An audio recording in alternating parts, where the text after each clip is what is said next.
వాళ్ళంటారు ఇది తప్పు లెక్క కాబట్టి అందుకే సెకండ్ ఫేజ్. అరే పిచ్చోడా, చేసిన లెక్క 100% కరెక్ట్. ఎవరైతే ఇందులోకి 3.1% బయట ఉన్నారో బడి బయట ఉన్న వాళ్ళని బడికి రమ్మని మళ్ళీ పిలిచినాం. బడి బయట ఎవడు ఉన్నాడా? లెక్కలకు రాకుండా చంద్రశేఖరరావు, హరీష్ రావు, తారక రామారావు ఉన్నాడు. జనాభా లెక్కలలోనే లేరు. జనాభా లెక్కల నుంచి కొట్టేయాల్సిన పరిస్థితి వచ్చింది. నేను మా సంఘాల మిత్రులు చెప్తున్నా, వాళ్ళు ఇంటి ముందర పోయి డప్పు కొట్టురు, మేల్కొల్పు డప్పు. మా సంఘాలలో చేసినోని నన్ను తిడతారేదా, చేసినోని నిలబెట్టి లైన్లో నిల్చోబెట్టి లెక్కలు కట్టకుండా.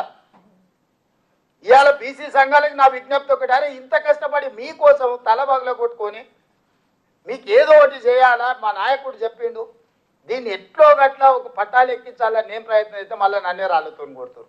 చేయనోడు మంచిగా బాజాప్తే ఫామ్ హౌస్లో పండుకున్నా వాడే మంచోడాడు.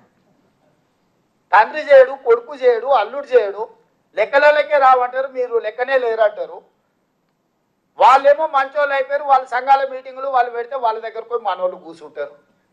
ఇంత కష్టపడి చేసిన రేవంత్ రెడ్డిని విలన్ చేస్తుంది. వద్దన్నటోడు ఎట్లా వద్దన్నాడు, వాడు విలనే.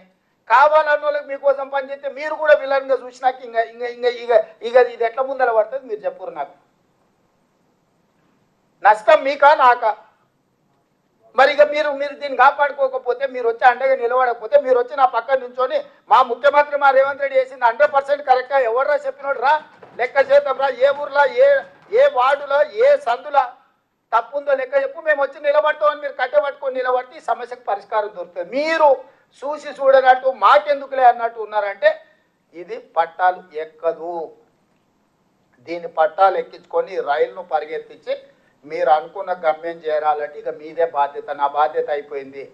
అసెంబ్లీలో పెట్టి లెక్కలు చేసి దీనికి చట్టబద్ధత కల్పించే వరకు ముఖ్యమంత్రిగా నా బాధ్యత అయిపోయినట్టే. ఆ నుంచి ముందుకు తీసుకెళ్లాల్సిన బాధ్యత మీదే. ఇది రీలే రన్.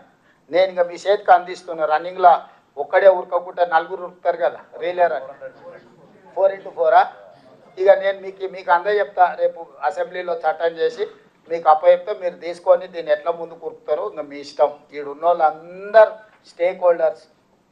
ఇవాళ అందుకే నేను మా అధ్యక్షుడిని మా పొన్నంను అడిగినాయా అందరిని వీళ్ళు నేను ఒకసారి మాట్లాడదలుచుకున్నా. ఇంత కష్టం చేస్తే మంచి అనకపోతే కానీ తిడుతుంటే ఆపకపోతే ఎట్లాగ ఇష్టం లేనోడు తిట్టబట్టే, వారు రాళ్ళు కొట్టబట్టే. మరి ఇవాళ ఇక మీకోసం ఇంత కొట్లాడి ఇంత చేస్తే అరే మావాడు మాకేదో చేసిండే అని మీరు అనకపోతే, మా నాయకుడు రాహుల్ గాంధీ ఒక మంచి చిత్తశుద్ధితోని ముందుకు వచ్చాడు, మా రాహుల్ గాంధీ గారు చెప్పబట్టి మా నాయకుడు చేసిండని మీరు చేయకపోతే ఎట్లా? అందుకే ఒక కార్యాచరణ పెట్టుకుందాం. ఎన్ని కులాలు ఉన్నాయో ఎవరికి వాళ్ళు వాళ్ళ సామాజిక వర్గం బాధ్యత తీసుకోండి. ఎవరి వాళ్ళు మీ సంఘం మీటింగ్ పెట్టుర్రి. మీరు 1000 మందితో పెడతారా, 10,000తో పెడతారా, ఎవరి వాళ్ళు ఏ వర్టికల్ వాళ్ళు తీసుకోండి. మార్చి 10 లోపల అన్ని సంఘాలలో వాళ్ళ సంఘం మీటింగ్ పెట్టుర్రి. అయ్యా ఈ లెక్క పక్కా ఉంది, ఈ లెక్క ప్రకారం మీ డిమాండ్స్ ఏమున్నాయో అందులో తీర్మానం చేయరు. మీరు రాజకీయంగా ఏం కోరుకుంటారు, ఆర్థికంగా ఏం కోరుకుంటారు, బడ్జెట్లు ఏం కోరుకుంటారు, లేకపోతే మీ ఉద్యోగాలు ఏం కోరుకుంటారు, ఉపాధి ఏం కోరుకుంటారో మీరు అందులో తీర్మానం చేసుకోండి.